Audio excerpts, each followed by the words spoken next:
Hallo Leute und willkommen zu einem neuen Video über unsere Reise in den Orient. Im letzten Video waren wir noch in Kuwait, inzwischen sind wir rübergefahren nach Saudi-Arabien und fahren jetzt die Ostküste ab. Die Ostküste steckt ja touristisch noch in den Kinderschuhen, aber wir haben ein paar wirklich schöne Orte entdeckt und die möchten wir euch jetzt auch sehr gerne zeigen. Ja, schön seid ihr wieder mit dabei, auf geht's!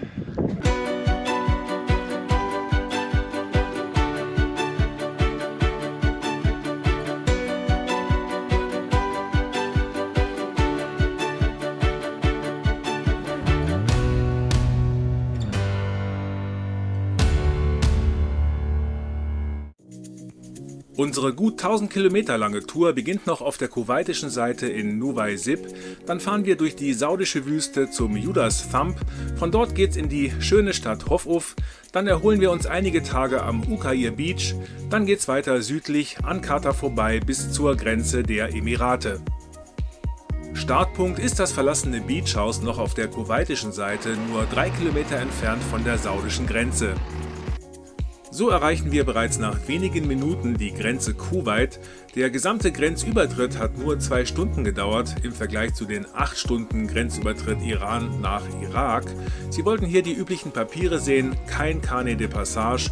Unseren Hund hat übrigens auch keiner gesehen. Die beiden Visas haben wir online beantragt, die haben uns $150 gekostet pro Person, also recht teuer, allerdings mit Multiple Entry. Und die Fahrzeugversicherung konnten wir direkt an der Grenze kaufen, $50 für 2 Wochen. In Kafji, dem ersten Ort in Saudi-Arabien nach der Grenze, besorgen wir uns Geld und SIM-Karte, die ist recht teuer, für 50 Giga zahlen wir 30 €. Dafür ist der Diesel hier wieder richtig günstig, pro Liter kostet der 16 Cent. Bis zum Felsen Judas Thumb sind es von der Grenze gut 350 Kilometer, zu viel für uns für eine Tagestour, und so fahren wir durch endlose Wüstengebiete bis zur Dämmerung und suchen uns einen Platz abseits der Straße.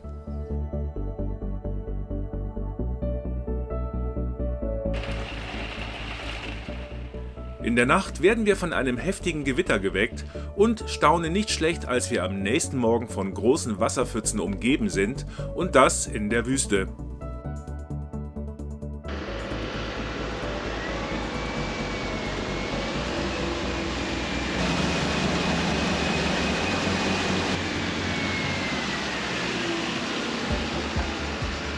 Hier durchfahren wir den Ort Nairia. Ganze Straßenzüge sind abgesperrt wegen der heftigen Regenfälle in der letzten Nacht.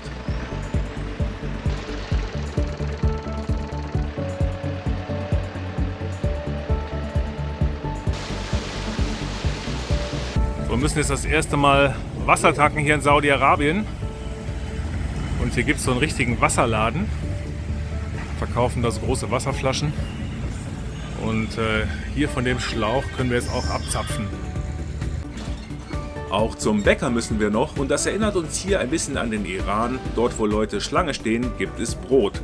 Und auch das Brot sieht so aus wie das iranische Fladenbrot.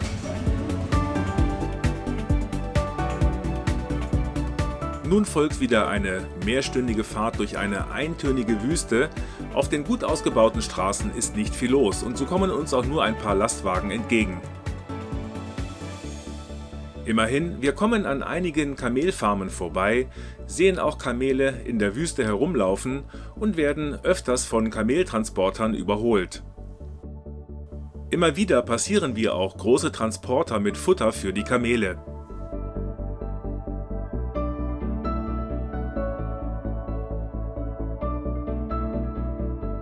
Je weiter wir nun ins Landesinnere fahren, desto abwechslungsreicher wird die Landschaft mit schönen Felsen. Beim Ort Juda beginnt dann die Sandpiste zum Judas Thumb, den man dort hinten bereits sieht, und hier suchen wir uns erstmal ein schönes Plätzchen für die nächsten Tage.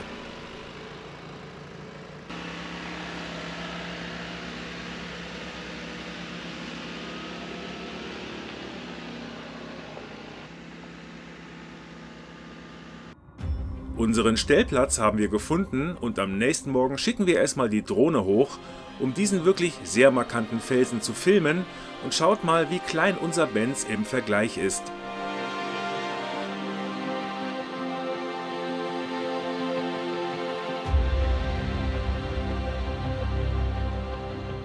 Hinter dem Judas Thumb und einem Stück Wüste erstreckt sich ein großes, wunderschönes Felsplateau. Dazu sage ich dann gleich noch was.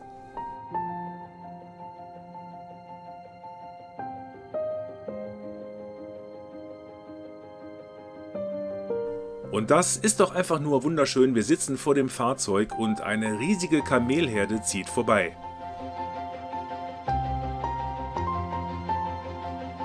Wir schicken nochmals die Drohne hoch, aber das wird der letzte Drohnenflug gewesen sein. So, der Felsen kombiniert mit einem Flugfehler führt dazu, dass diese Drohne leider nur noch Schrott ist.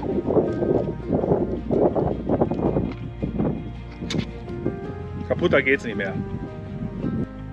Deshalb ein großes Dankeschön an Felix für die Drohnenaufnahmen, der mit seinem Defender inzwischen hier eingetroffen ist.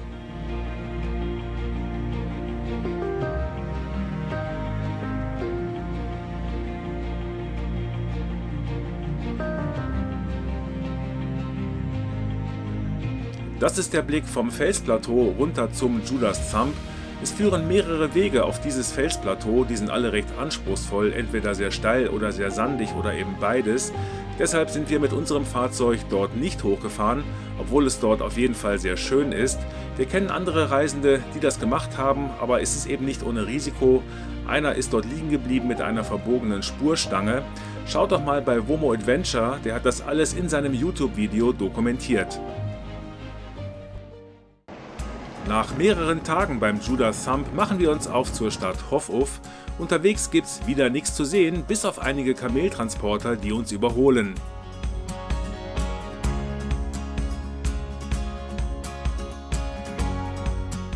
Hier erreichen wir die Vororte von Hof und das erste, was wir machen, wir müssen unsere Wassertanks füllen und wir erfahren jetzt mal, wie das hier so läuft mit dem Wasser, denn Wassertanker bringen Süßwasser in die Haushalte, denn das entsalzte Meerwasser kann man kaum trinken. Und sobald die Süßwassertanks gefüllt sind, bekommen wir hier unser Wasser und das sogar noch geschenkt. Dass wir diesem Safety Car folgen, hat einen Grund, denn an der Tankstelle wurden wir angesprochen, ob wir einen Stellplatz brauchen. Ja, brauchen wir, also fahren wir ihm mal nach. Das ist jetzt das Steakhouse-Restaurant in Hof, wo er uns hingeführt hat. Das werden wir heute Abend mal testen. Und hinter dem Haus können wir parken. So, und der Erkan, der das Restaurant betreibt, der nimmt uns jetzt mit auf eine Sightseeing-Tour hier durch Hof mit seinem coolen Karren. Das Sightseeing von Hof machen wir dann später, denn zuerst geht's in die wunderschöne Dünenlandschaft vor der Stadt.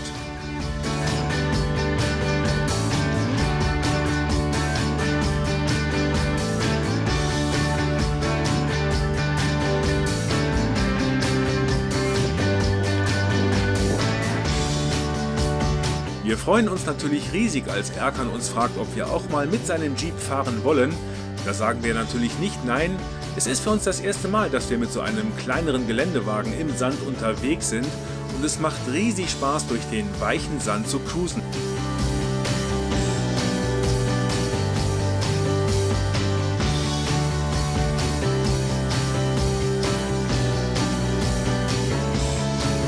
Es gibt immer wieder schöne Orte, wo wir auf die Stadt Hof schauen können.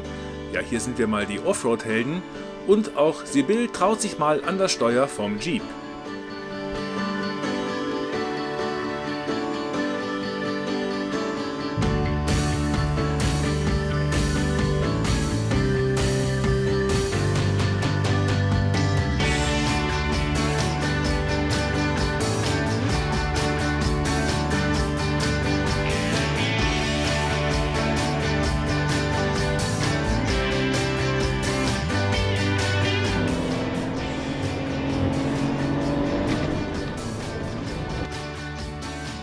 Kurz vor Sonnenuntergang fahren wir zurück in die Stadt Hof und machen dann doch noch eine kleine Sightseeing-Tour.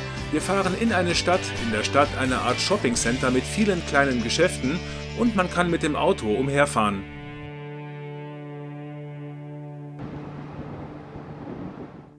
Ja, wir lassen unseren Benz mal wieder waschen. Das war dringend nötig nach den Unwettern und den Fahrten im Sand.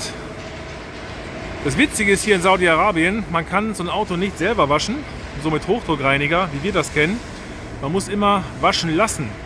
Und die haben ja hier für alles und jedes ihre Bediensteten. Und für so eine Autowäsche zahlen wir jetzt hier umgerechnet 20 Euro.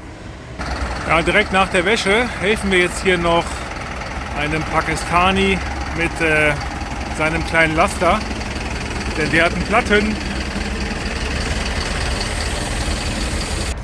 So, und jetzt gehen wir in das Restaurant und testen mal, was es dort Leckeres gibt.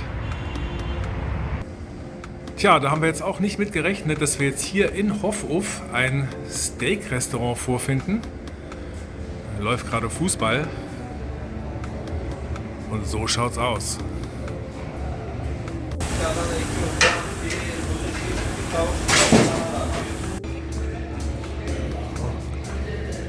So, das ist ja ein Ribeye Steak.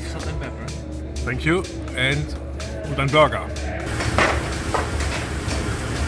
So, und das ist jetzt Erkan, der uns heute auf die coole Wüstentour mitgenommen hat. Was ist denn das da Schönes? Das ist Asado, Ribs.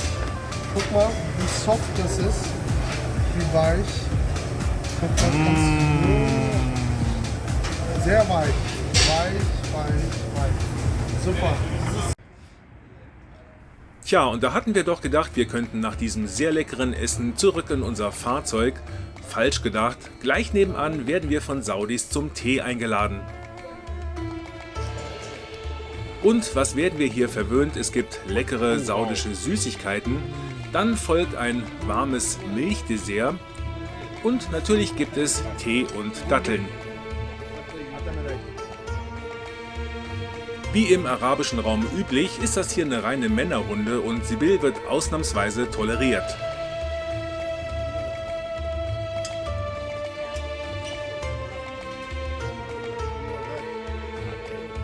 Hier können wir noch etwas Weihrauch schnüffeln, bevor ich dann ein typisches saudisches Outfit bekomme.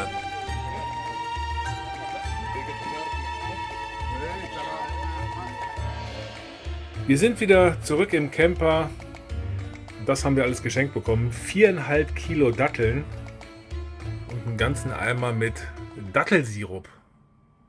Tag 2 in Hofuff. Hier unser Benz, dort hinten das Restaurant Hasa, wo wir gestern Abend essen waren. Und das Haus der Saudis, wo wir zum Tee eingeladen wurden. Und die sind alle auch Mitglied eines Camperclubs.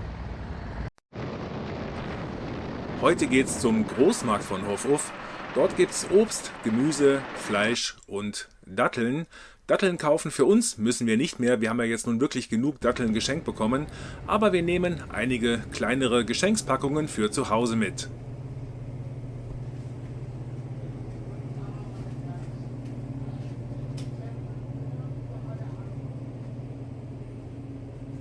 Jetzt stürzen wir uns mal in das Marktgetümmel und lassen uns von den Geräuschen, von den Gerüchen und von den Farben begeistern.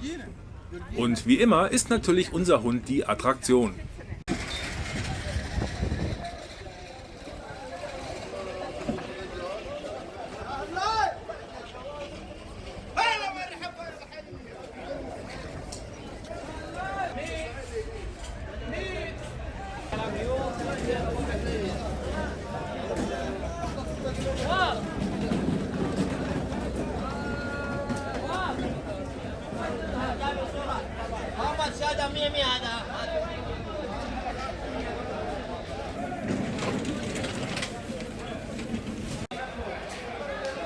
Auch der Markt ist wieder eine reine Männersache, wobei eine arabische Frau haben wir gesehen.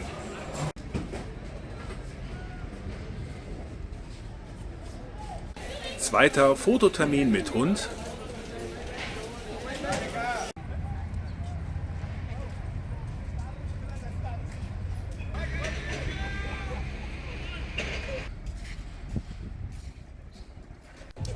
Dritter Fototermin mit Hund. Wir fahren ins Stadtzentrum, vorbei an schicken Geschäften und das Parken in der Stadt ist gar nicht so einfach mit so großen Fahrzeugen. Wir finden eine schöne freie Fläche direkt vor dem Ibrahims Palace. Ja, und zu dem Zeitpunkt dachten wir noch, dass man dort parken darf. Der Ibrahims Palace stammt noch aus der ottomanischen Zeit. Er ist wirklich wunderschön anzuschauen, ist aber leider geschlossen wegen Renovation, aber wir können mal kurz hineinschauen. Jetzt gehen wir mal in die neu geschaffene Fußgängerzone hier in Hoffhof. Ist ja noch am Vormittag, da ist noch nicht viel los. Ja, das haben die echt schön gemacht hier. Das ist die Fußgängerzone auf der rechten Seite der Suk. Den schauen wir uns natürlich auch noch an. Gefällt uns richtig gut. Jetzt geht's rein in den Suk. Den finden wir gerade so schick wie die Fußgängerzone. Der wurde eben auch komplett renoviert, aber eben behutsam und stilvoll.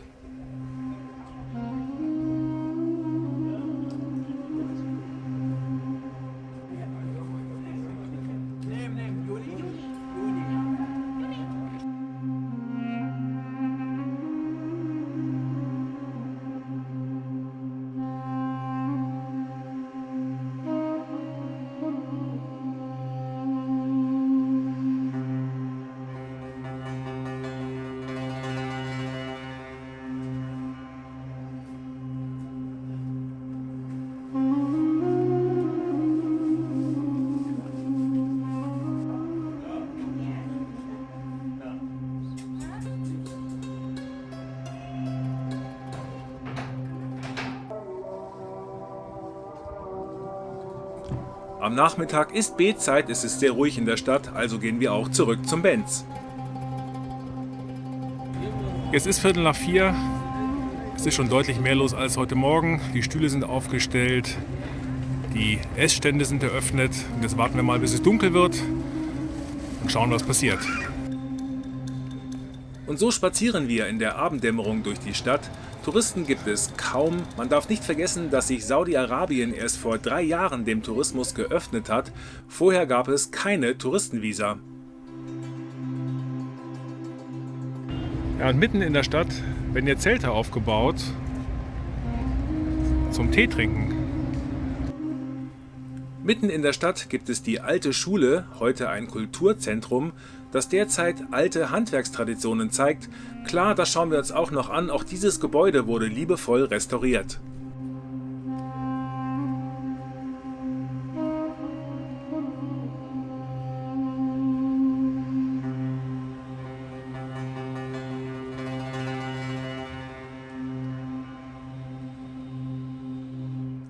Auch hier kommen wir wieder in den Genuss der saudischen Gastfreundlichkeit. Wir bekommen arabischen Kaffee, der wird stundenlang gekocht und sieht dann am Ende aus wie Tee.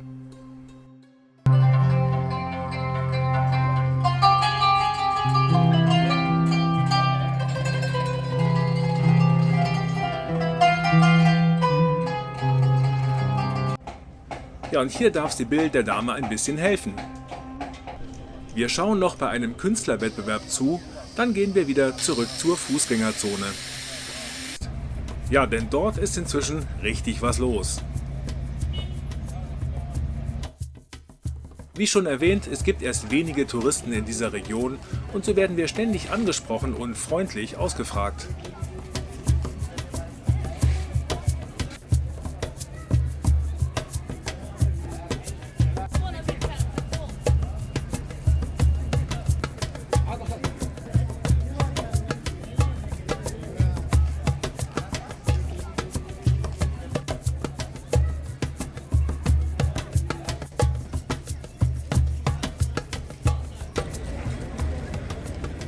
Was ist denn das Grünes?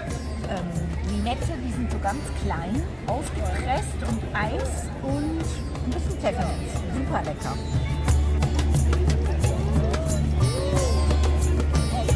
How are you, sir?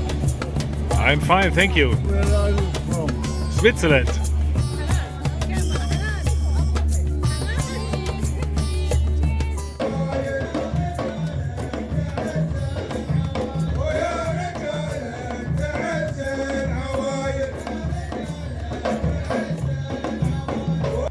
Am Abend gehen wir dann zurück zum Benz und verstehen, warum wir dort vor dem Ibrahims Palace gar nicht hätten parken sollen, denn auf der Mauer vom Ibrahims Palace läuft eine Lichtinstallation und so wird unser Benz Teil dieses Kunstprojektes.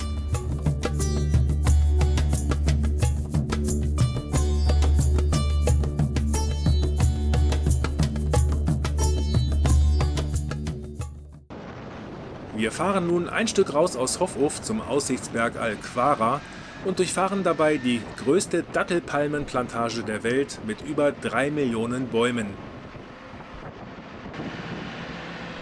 Beim Berg Al-Quara gibt es farbenfrohe Gesteinsformationen. Klar, dass wir hier einen Fotostopp machen.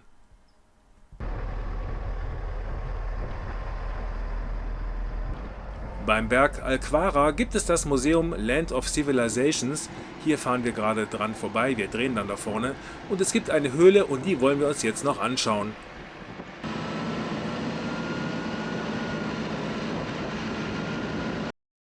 Das Museum ist für uns jetzt weniger interessant. Wir wollen die Felsen und die Höhle sehen. Die Felsen erinnern uns ein bisschen an Kappadokien in der Türkei.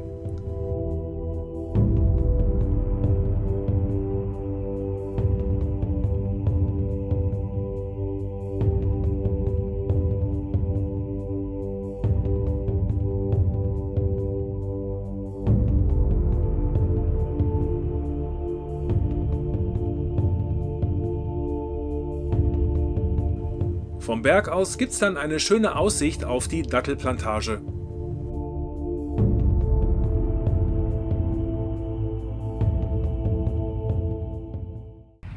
Guten Morgen aus Hof, Tag 4 in dieser wirklich interessanten Stadt. Unsere Weggefährten, die links, sind inzwischen auch eingetroffen und wir stehen hier am Rande der Dattelplantage mit wunderschönem Blick in die Wüste. In der Nähe von Hof gibt es noch ein weiteres Naturhighlight, das ist der Al-Asfa Lake bzw. der Gelbe See. Und da fahren wir jetzt mal hin auf einer Sandpiste, zum Teil mit üblem Wellblech.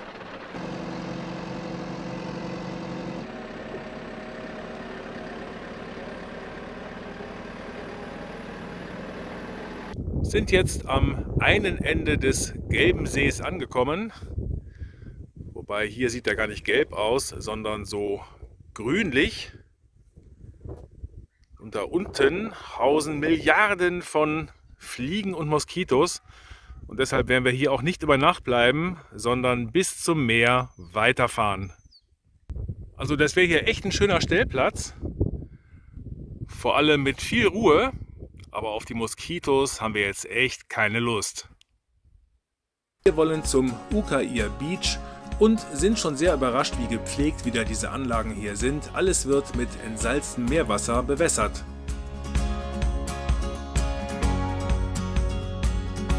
Wir fahren kilometerlang geradeaus zum Meer, denn dort hinten soll es ein Caravan-Parking geben. Wir sind jetzt angekommen bei unserem voll American-Style Caravan-Parking direkt am Meer. Mehr Bilder gibt's dann morgen. Jetzt muss ich euch aber doch noch die Fahrzeuge zeigen, denn die sind wirklich gigantisch. Es sind alles amerikanische Fahrzeuge, entweder Wohnmobile mit Slide-Outs zu allen Seiten oder eben Pickups mit riesenlangen Trailern, über 12 Meter lang.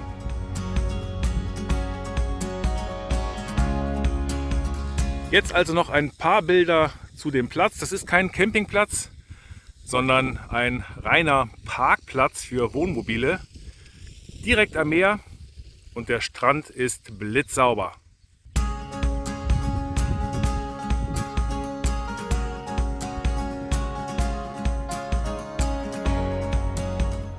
Und so gibt es eben auch keine Toiletten oder Duschhäuser, nur solche Picknickhäuschen. Immerhin gibt es bei jedem Stellplatz einen Wasseranschluss und so können wir nicht nur unsere Wäsche waschen, sondern auch mal wieder unseren Hund. Leider auch sehr amerikanisch, ständig laufende Generatoren für die Klimaanlagen. Dafür gibt es bei jedem Stellplatz auch einen Grill. Wir schauen den Saudis bei ihren Wochenendhobbys zu, gehen mit dem Hund spazieren und machen einfach mal nix.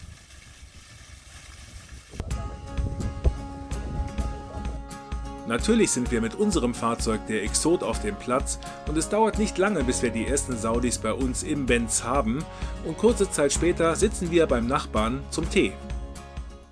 So, Tag 3 hier am Beach. Gestern Abend haben wir noch neue Nachbarn bekommen und die haben die ganze Nacht den Generator laufen lassen, ziemlich mühsam. Für uns ein Zeichen, jetzt weiterzufahren. Bei Al-Ukair kann man noch einen alten osmanischen Handelsplatz und ein Fort anschauen. Die Gebäude werden aber derzeit renoviert.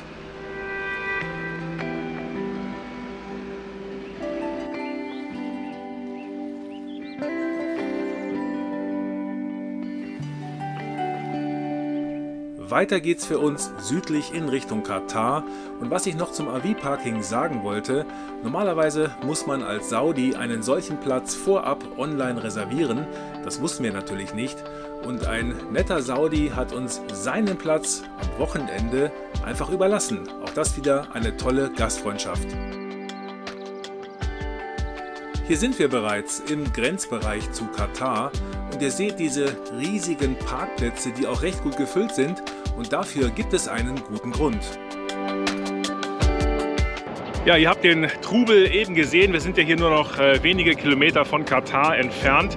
Es ist heute Freitag. Übermorgen findet das Finale statt der Fußball-Weltmeisterschaft. Aber Deutschland ist schon rausgeflogen, die Schweiz ist schon rausgeflogen. Also es gibt für uns nicht wirklich einen Grund, noch hier zu bleiben. Insofern werden wir jetzt weiterfahren in Richtung Emirate. Vom Parkplatz kurz vor Katar bis zur Grenze der Emirate sind es doch noch 130 Kilometer. Den Grenzübertritt werden wir heute nicht mehr schaffen, das machen wir dann besser ausgeruht morgen früh. Man weiß ja nie, dauert der Grenzübertritt 2 Stunden, 3 Stunden oder 5 Stunden. Und so entscheiden wir uns, wir fahren bis kurz vor die Grenze und suchen uns für die letzte Nacht in Saudi-Arabien einen schönen Platz am Meer. Wir sind angekommen kurz vor der Grenze zu den Emiraten. Stehen wir hier auf einem riesigen Picknickplatz direkt beim Meer. Es ist jetzt der 15. Dezember, eigentlich ein super angenehmes Klima, dann ist heute noch Wochenende. Eigentlich würden wir erwarten, dass hier echt was los ist, aber ihr seht es, nichts ist los. Wir schauen uns mal kurz das Meer an. So schaut's aus am Meer.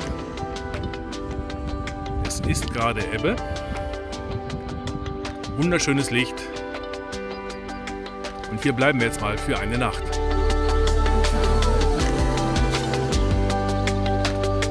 Dieser Platz ist übrigens bestens bewacht. Alle halbe Stunde fährt die Border Control an uns vorbei und lächelt uns freundlich zu.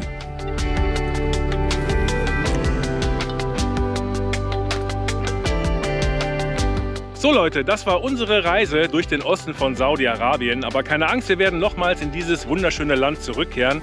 Morgen fahren wir jetzt erstmal in die Emirate, dann geht es weiter in den Oman. Und so Mitte Februar werden wir zurückkehren nach Saudi-Arabien, werden uns dann auch mehr Zeit nehmen, 6 Wochen oder 2 Monate, und werden dann der Westküste entlang hochfahren bis nach Jordanien. Ja, wenn euch dieses Video gefallen hat, dann lasst doch einen Daumen nach oben da, abonniert diesen Kanal. Wir sehen uns im nächsten Video in den Emiraten. Bis dann, ciao.